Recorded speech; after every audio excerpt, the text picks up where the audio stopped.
آج دنیا والے مصطفیٰ کریم صلی اللہ علیہ وسلم کی محبت کو دل سے مٹانے کی کوشش کر رہے ہیں، لیکن وہ نہیں جانتے کہ آقا کریم صلی اللہ علیہ وسلم کے دیوانوں کا عالم یہ ہے کہ حسن یوسف میں کٹی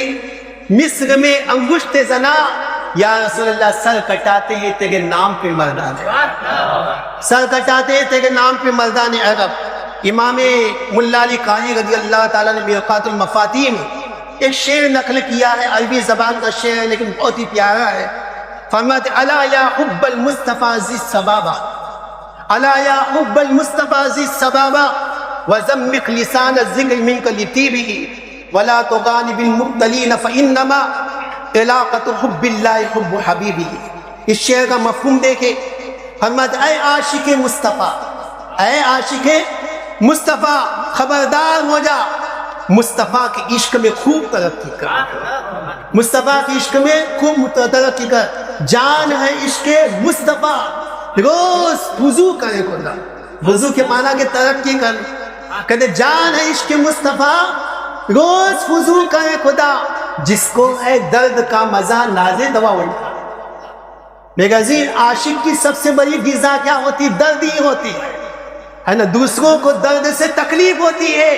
لیکن عاشق کو درد سے راحت ملا کرتی ہے، عاشق کو درد سے راحت ملا کرتی ہے۔ بزرگان دین نے ایک پیاری بات یہاں پہ بیان فرمائی ہے،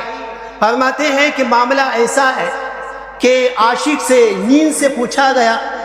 کہ جگہ یہ تو بتا کہ تو عاشق کو کیوں نہیں آتی؟ عام طور پہ یہی ہے کہ عاشق کو نیند آتی نہیں ہے، اس کی آنکھوں سے نیند دور ہو جاتی ہے۔ کہتے پوچھنے والے نے نیند سے پوچھا کہ نیند بتا کہ تو آخر عاشق کی آنکھوں میں کیوں نہیں آتی، تیرا مقام کیا ہے، تو کیوں نہیں آتی؟ تو نیند نے کہا کہ معاملہ ایسا ہے کہ میرا گھر عاشق کی آنکھیں ہیں۔ نیند کہتے ہیں کہ میرا گھر عاشق کی آنکھیں ہیں، اور کون نہیں چاہتا کہ اپنے گھر میں نہ جائے، لیکن نیند کہتی ہے کہ جب میں عاشق کی آنکھوں میں جاتی ہوں اور دیکھتی ہے کہ اس کی آنکھوں میں تو جلوہ کسی اور کا ہے، تو شرم و حیا کی وجہ سے میں وہاں سے واپس آ جاتی بزرگان دین فرماتے ہیں کہ جس طرح سے زمین کے اندر میں جو دانہ ڈالا جائے تو دانہ اگتا کب ہے، وہ اس کے کاشت ہوتی کب ہے، اس کے اندر بالیاں لگتی کب ہے، کہ ایک دانہ زمین میں لگایا جاتا ہے، مٹی اور پانی دونوں اس کے ساتھ ملتے ہیں، تو اس کے بعد پودا زمین سے نکلتا ہے، اس میں بالیاں نکلتی ہے اور اس میں 700 دانے نکلتے ہیں، 700 دانے نکلتے ہیں۔ تو کہتے ہیں کہ معاملہ ہے کہ زمین میں جو دانہ ڈالا جائے اس کا یہ معاملہ ہے، کہا کہ عشق کا معاملہ ایسا ہے کہ اپنے دل میں مصطفیٰ کریم صلی اللہ علیہ وسلم کی یاد کا بیج بویا جائے، اور اللہ کے حبیب صلی اللہ علیہ وسلم کی یاد میں آنسوؤں کا پانی اس کو دیا جائے۔ کہتے ہیں جب دونوں ملیں گے تو ملنے کے بعد میں مصطفیٰ کی محبت کا ثمرہ ایسا ملے گا کہ زمین میں جو بیج بویا جاتا ہے وہ صرف 700 بالیاں دیتا ہے، اور یہاں پہ تو یہ معاملہ کہ اتنا اجر ملے گا، اتنا اجر ملے گا کہ بندہ اس کا اندازہ لگانا چاہے تو کبھی لگا نہیں سکتا۔ عزیزان ملت اسلامیہ، شاعر کہتے ہیں کہ اے عاشق مصطفیٰ خبردار ہو جا، ان کے عشق میں خوب ترقی کر، وہ اپنی زبان کو آقا کے ذکر کی خوشبو سے خوب معطر کر، اور اہل باطل کی ہرگز پرواہ نہ کر کہ کون کیا بول رہا ہے، کانپور میں کون کیا بول رہا ہے، فلاں جگہ پہ کیا کون بول رہا ہے، کہ اس کی پرواہ نہ کر، اہل باطل کی ہرگز پرواہ نہ کر۔ کیوں؟ کہتے اللہ تعالیٰ سے محبت کی علامت مصطفیٰ کی محبت کو اپنے دل میں محسوس کر۔ عزیزان ملت اسلامیہ، آقا کریم صلی اللہ علیہ وسلم کا چاہنے والا آقا کریم صلی اللہ علیہ وسلم سے محبت رکھتا ہے۔ کیوں؟ بزرگان دین فرماتے ہیں وَلَمَّا كَانَ صلی اللہ تعالیٰ علیہ وسلم جامعا لموجبات المحبت من حسن الصورة والسیرة وکمال الفضل والإحسان ما لم يبلغه غیره استحق ان يكون احب الى المؤمن من نفسه فضلا عن غیره۔ اس کا مفہوم کیا ہے؟ کہتے ہیں کہ محبت جن وجوہات کی بنیاد پہ کی جاتی ہے، جن اسباب کی بنیاد پہ محبت کی جاتی ہے، ان اسباب میں سے ایک سبب کیا ہے؟ کہتے صورت کا حسین و جمیل ہونا، ایک سبب کیا ہے؟ سیرت کا حسین و جمیل ہونا، ایک سبب کیا ہے؟ فضل و کمال میں کامل ہونا، احسان اس کا سب سے زیادہ ہونا۔ کہتے کائنات کی ساری چیزوں کے اندر میں غور کر لیا جائے، اس میں دیکھ لیا جائے تو پتا چلے گا کہ سب سے اچھی صورت میرے آقا سے بڑھ کر کسی اور کو، سب سے اچھی سیرت مصطفیٰ کی سیرت سے اچھی کوئی سیرت نہیں ہے، بڑھ کر کوئی سیرت نہیں ہے۔ آقا کریم صلی اللہ تعالیٰ علیہ وسلم فضل و کمال میں اور احسان کرنے میں سب سے زیادہ اتم ہے۔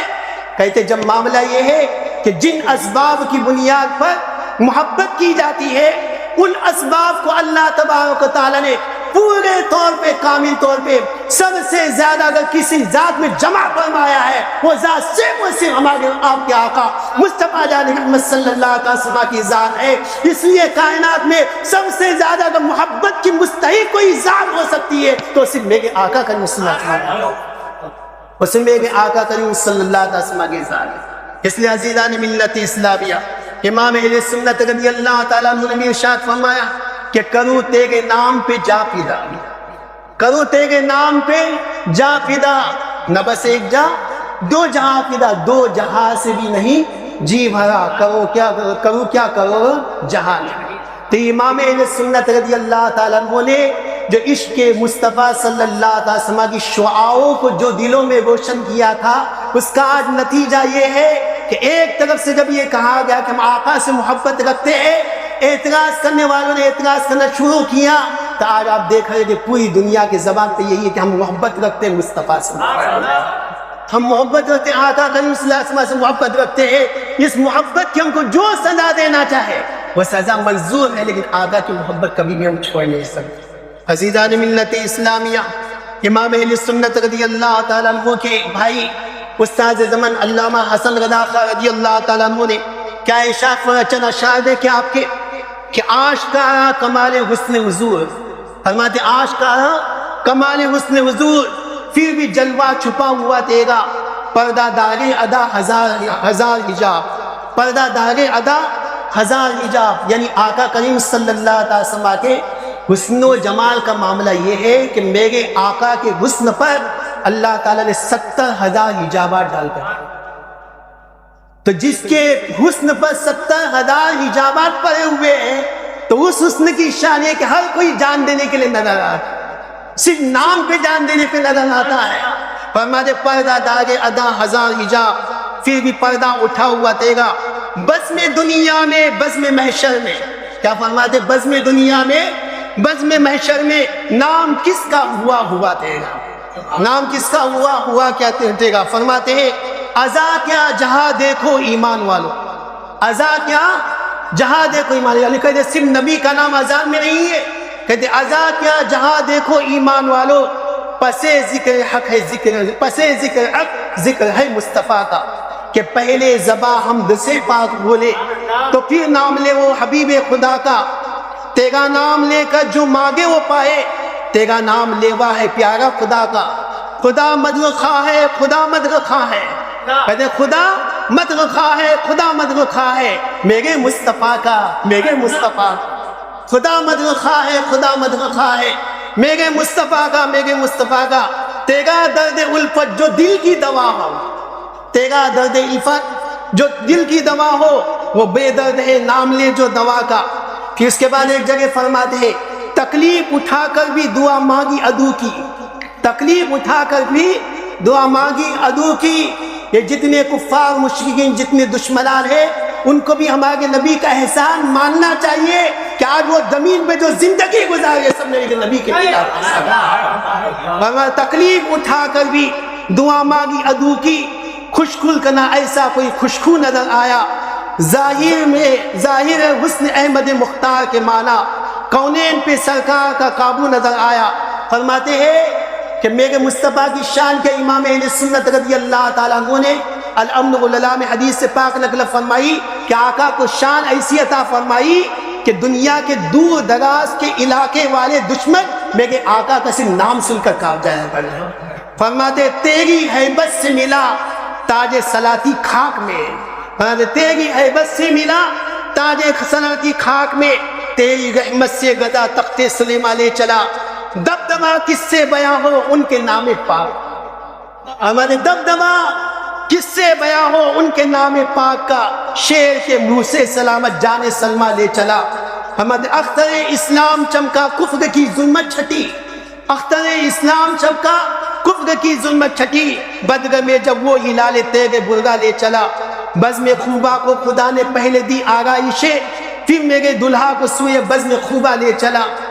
اگر دم بھر تصور کیجئے شان پیغمبر کا، فرماتے اگر دم بھر تصور کیجئے شان پیغمبر کا، زباں پر شور و بے ساختہ اللہ والے۔ کیوں آج کانپتے ہیں؟ نبی سے محبت کا نعرہ لگ گیا تو کیوں ہیبت مچی ہوئی ہے؟ وجہ یہی ہے کہ نبی کا نام لینے والا جب آتا ہے، نبی کا تصور دل میں ہوتا ہے، زبان پر اللہ اکبر کا نعرہ جاری ہوگا۔ اگر دم پر تصور کیجئے شان پیغمبر کا، زبان پہ شور و بے ساختہ اللہ اکبر کا۔ ملائک جن و انسا سب اسی در کے سلامی ہے، ملائک جن و انسا سب اسی در کے سلامی ہے۔ دو عالم میں ہے ایک شہدا میرے محتاج پرور کا۔ ابھی میں نے جو واقعہ بیان کیا استون حنانہ کا، کہتے وہ گریا استون حنانہ کا آنکھوں میں پھرتا ہے، حضوری نے بڑھایا تھا جو پایا اوج منبر کا۔ سہارا کچھ نہ کچھ رکھتا ہے ہر فرد بشر اپنا، سہارا کچھ نہ کچھ رکھتا ہے ہر فرد بشر اپنا، یعنی ہر انسان اپنا کوئی نہ کوئی سہارا رکھتا ہے۔ وہ وہابیوں کا معاملہ ہے جن کو اپنی نیکیوں پہ گھمنڈ ہے، اپنی نمازوں پہ گھمنڈ ہے، لیکن ہم سنی مسلمانوں کو تو اپنے مصطفیٰ کریم صلی اللہ علیہ وسلم، آقا کریم صلی اللہ علیہ وسلم کی شفاعت پہ ناز ہے۔ کہتے ہیں سہارا کچھ نہ کچھ رکھتا ہے فرد بشر اپنا، کسی کے نیک کاموں کا حسن کو اپنی یاور، حسن کو اپنی یاور کا۔ تو عزیزان ملت اسلامیہ، کچھ گفتگو لمبی ہو گئی، اور گفتگو لمبی ہونے کی وجہ بھی یہ تھی کہ آقا کریم صلی اللہ علیہ وسلم کی محبت کی بات آ جائے اور اس پہ کوئی اعتراض کرے تو ایک مسلمان خاموش رہے، کیسے ہو سکتا ہے؟ عزیزان ملت اسلامیہ، آقا کریم صلی اللہ علیہ وسلم کی محبت یہ سب کچھ ہے۔ ان لوگوں کو تو یہ سوچنا چاہیے کہ آج دنیا میں ان کا جو وجود یہ سب میرے آقا کا صدقہ ہی تو ہے، ورنہ جو ہندوستان کی جو رسم و عید تھی وہ تو یہی تھی کہ شوہر کے مر جانے کے بعد میں بیوی کو زندہ جلا دیا جاتا، شوہر کے مر جانے کے بعد میں بیوی کو زندہ جلا دیا جاتا تھا۔ ان عورتوں کو بچایا کس نے؟ مصطفیٰ کریم صلی اللہ علیہ وسلم۔ تو جس مصطفیٰ نے ان کی جانیں بچائی ہے، جن مصطفیٰ نے ان کو بچایا ہے، جن مصطفیٰ کے صدقے میں کائنات بچی ہوئی ہے، تو ان کو تو مصطفیٰ کا احسان ماننا چاہیے، مصطفیٰ کے گن گانا چاہیے۔ بہرحال یہ نصیب کی بات ہے کہ جس دل کو اللہ تعالیٰ مصطفیٰ کی محبت کو قبول فرما لے، یہ آقا کریم صلی اللہ علیہ وسلم کی محبت کا صدقہ ہے۔ تو ہم ایمان والے مصطفیٰ سے عقیدت رکھتے ہیں، محبت رکھتے ہیں، اپنی جان سے، اپنے مال سے، ماں باپ سے، اولاد سے، سب سے زیادہ مسلمان کو اگر کسی سے محبت ہے اپنے نبی سے محبت ہے۔ اللہ تبارک و تعالیٰ سے دعا ہے کہ اللہ تعالیٰ ہم تمام کو مصطفیٰ جان محمد صلی اللہ علیہ وسلم کی تعلیمات پہ عمل کرنے کی توفیق عطا فرمائے۔ اللہ تعالیٰ ہم تمام کو مذہب سنت و جماعت